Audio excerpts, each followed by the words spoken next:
Bruce, you had a chance on Sunday, given how depleted you are, I guess, at the moment. Yeah, look, it's not a good situation for us, but we've still got a competitive side, and that's why I suppose we have squads of 20. So if you lose players, you've got others to come in. So it's always a very good competitive game against South Hobart. I've got no doubt that it will be the same, and it will be a close contest either way. How have you assessed your past 3 or so weeks? Not the greatest from your standards, what you'd expect? Yeah, look, it hasn't been good. I mean, defensively, I think we've been pretty sound throughout the season. I mean, we've only conceded 5, 2 of those have been penalties. So we've got strength at the back. The issue has been mid-third, front third. The players in the front third have been a little bit down, and we're the only team in the league that haven't scored through midfield in the whole competition. So it's an area that we're certainly aware of, and to me, that's the area that we certainly need to improve on, and we've worked fairly hard on that this week. You lacking that goal scoring midfielder then? Yeah, I think we're lacking a good number 10.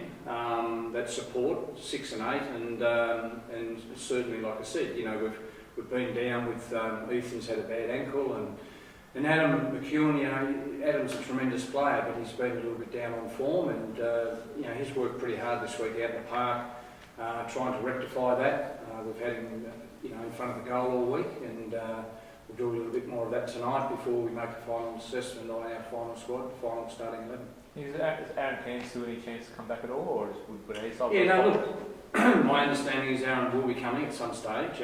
He's in the final stages of medicals and that, but the processes unfortunately can take some time. So I had a conversation with our president today, and I've also had conversations with Aaron. He's a little bit frustrated that things haven't sped up, but I would expect him to be here within 4 weeks.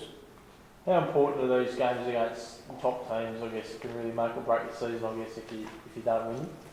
Yeah, look, I made a comment a couple of weeks ago that, unfortunately we dropped what I think vital points against Rangers, the last touch of the game, and then the Devonport, and obviously last week was very, very disappointing in the front third. So we now come up against South Hobart, who really, got the momentum going.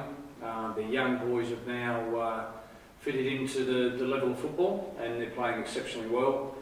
We've got Olympia next week, who are really flying. They're probably the team at this stage that I would say, given the first round, of the team to beat for the league, and then we've got Rangers who are starting to come. So 3 massive games for us, and it could put us in a good place, or it could put us out the back door, to be honest with you. Are these next 3 weeks a make or break 3 weeks for you guys? I think so, yeah, certainly.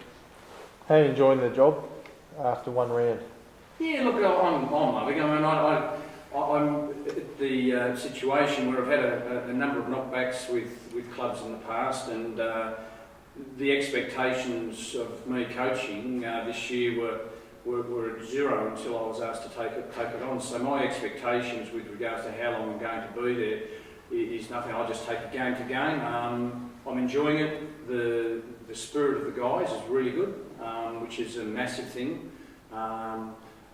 Psychologically wise, and really enjoying it, and enjoying the partnership with Romeo Frediani as well. Your former club, Glenorchy Knights, is having to reapply for their Victory League licence.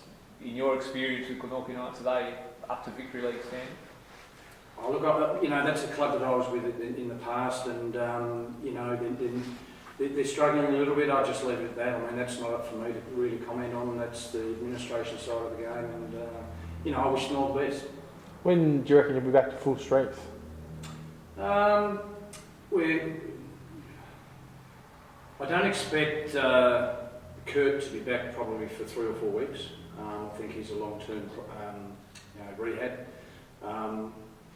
We will start Matthias Toghill. He's actually come through this week pretty good. So, but we lost Cal Griffin last night at training, so he's out with a groin.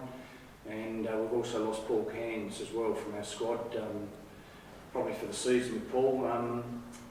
due to personal issues with his family. They're expecting another baby in September and that, and so he needs to focus on being there to support his wife. So full strength, very, very good question. You know, we've got some good depth in our younger players, and that's what we're going to have to look at.